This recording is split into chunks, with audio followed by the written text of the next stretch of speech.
नमस्कार. श्री निसर्गदत्त महाराज दैनंदिन चिंतन भाग 135 आणि भाग 136. प्रथम भाग 135.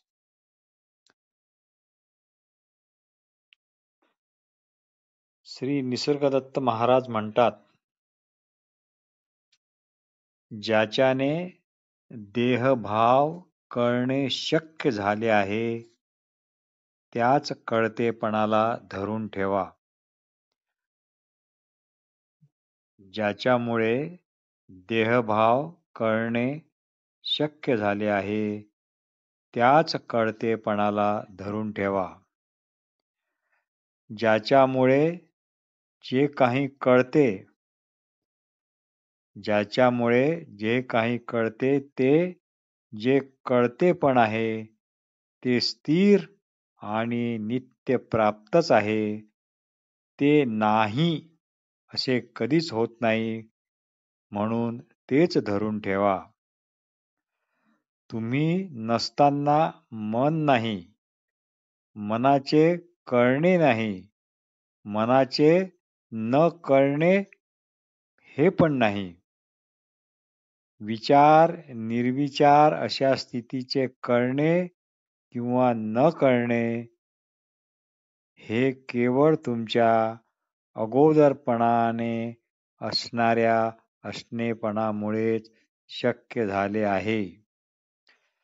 जाणीव नित्य आहे, सदैव आहे, अपरंपार आहे, तिला व्यक्तित्व नाही. तुम्हाला साकार देहाचा अभिमान आहे. हा अभिमान म्हणजेच भ्रम. तुम्ही ज्या मानण्याने स्वतःला मानता तेच मुळात घातक आहे. तुम्ही ज्या मानण्याने स्वतःला मानता तेच मुळात घातक आहे. न मानता जे काही आहे ते मात्र यथार्थ आहे.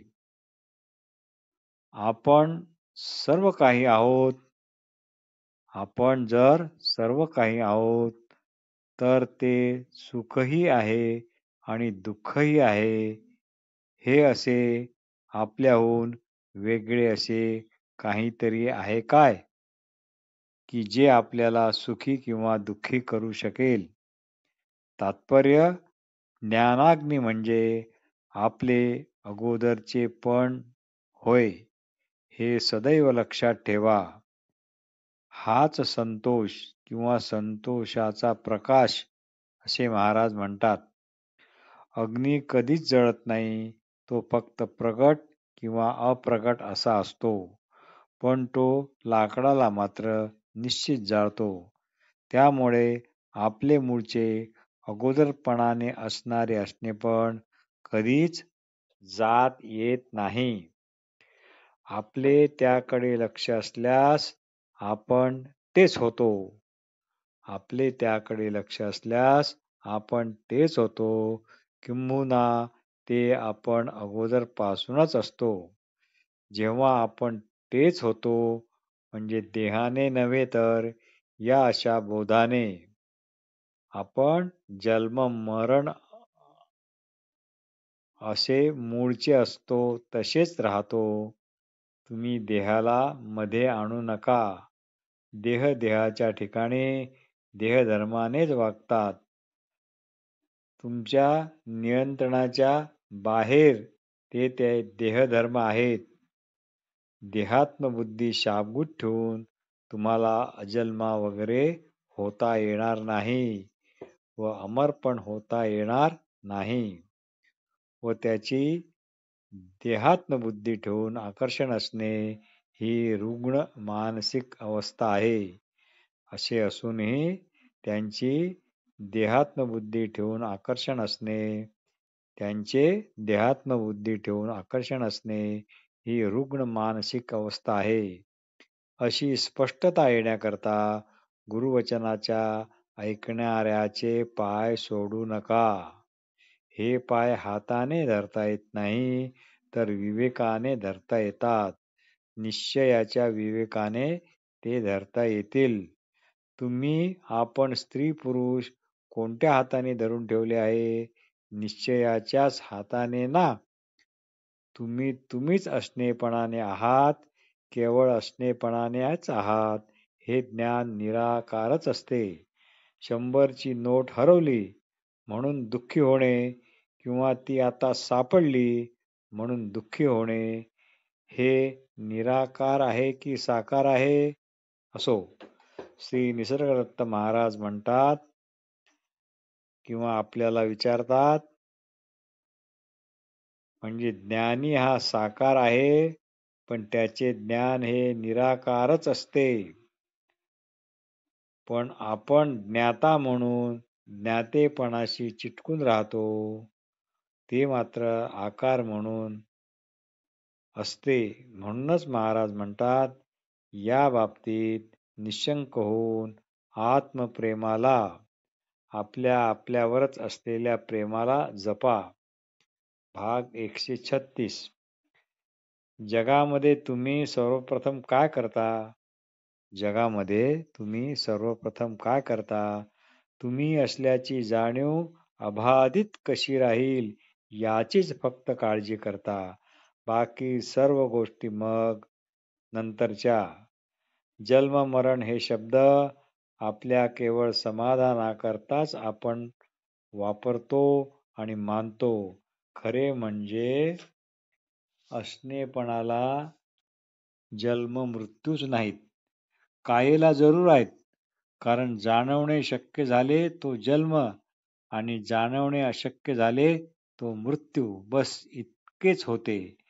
काहीही असले तरी ते कळण्यासाठी माझी अगोदरपणाने असणाऱ्या असणेपणाची हजेरी अत्यावश्यक आहे. मी हजर असलो पाहिजे की नाही? माझी हजेरी अगोदरचीच आहे. नंतर जगाची हजेरी येईल, तरच जग असेल. हा मी म्हणजे व्यक्ती नसून शुद्ध जाणीव अगोदरचे असणेपण अशा अर्थाने आहे. आपला जन्म झाला व मानसिक काळ आणि मानसिक छळ दोन्ही सुरू झाले. आपण बाळ म्हणून जन्मलो हे खोटे आहे. आपण काळ म्हणून जन्मलो हेच खरे आहे. काळाचा अनुभव अज्ञानाला दुःखराशीप्रमाणे आहे, ज्ञानी माणसाला नाही.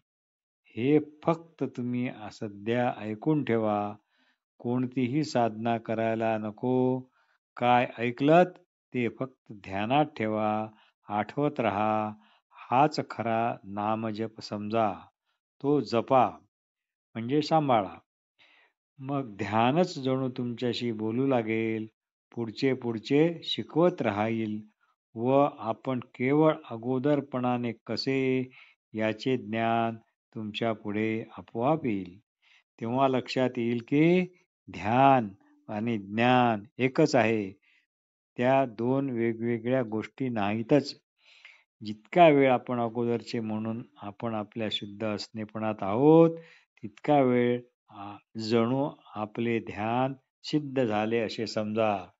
पण वृत्ती आली की जाणीव बहिर्मुख झालीच समजा आणि ध्यान मोडले म्हणून समजा.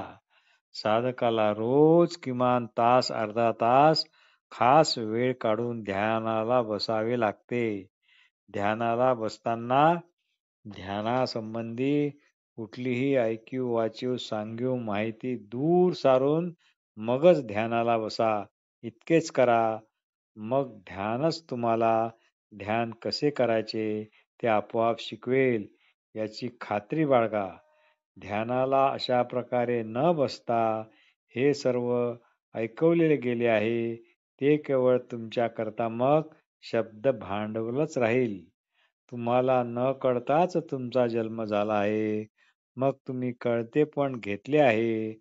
जे काही कळणारे आहे त्याचे आणि आत्मस्वरूपाच्या अज्ञानामुळे जे कळणारे आहे तेच मी हा भ्रम तुम्ही जोपासला. वस्तुतः कळणारे हे तुमच्याच कळतेपणाने कळून राहिले आहे. याकडे मात्र तुमचे अजिबात लक्ष नाही. सकाळी गाढ झोपेतून उठताच प्रथम कळते पण असते आणि मग थोड्याच वेळात जे कळणारे आहे ते येते व कळणाऱ्याच्या कळतेपणाला विसरते. आपण स्वतःला देहरूपी मनरूपी समजतो तोपर्यंतच बंधन आहे. हे समजणे हा गैरसमज दूर झाला की आपण मूळच्या कळतेपणात आलोच समजा. मग कळणारे जे होते ते साधक बाधक राहत नाही. आपले आपण आहो असे जे अवांछनीय स्फुरण आहे ते स्वस्वरूपाचेच आहे. पण हे न समजल्यामुळे आपण आपण पंचभौतिक जड देहाशी ऐक्य करतो. त्याला मी आणि माझा म्हणतो. मग त्याचीच सवय लागून मूळ असणेपणाचा विसर पडतो व अमुक तमुकपणा मिरवल्या जातो. तैसी पाचा हा गाठी पडे, तैसी पाचा हा गाठी पडे, जय देहाकार उघडे, ते नाचवी चहूकडे, तो अहंकार गा. ज्ञानेश्वरी अध्याय 13 ओवी 81.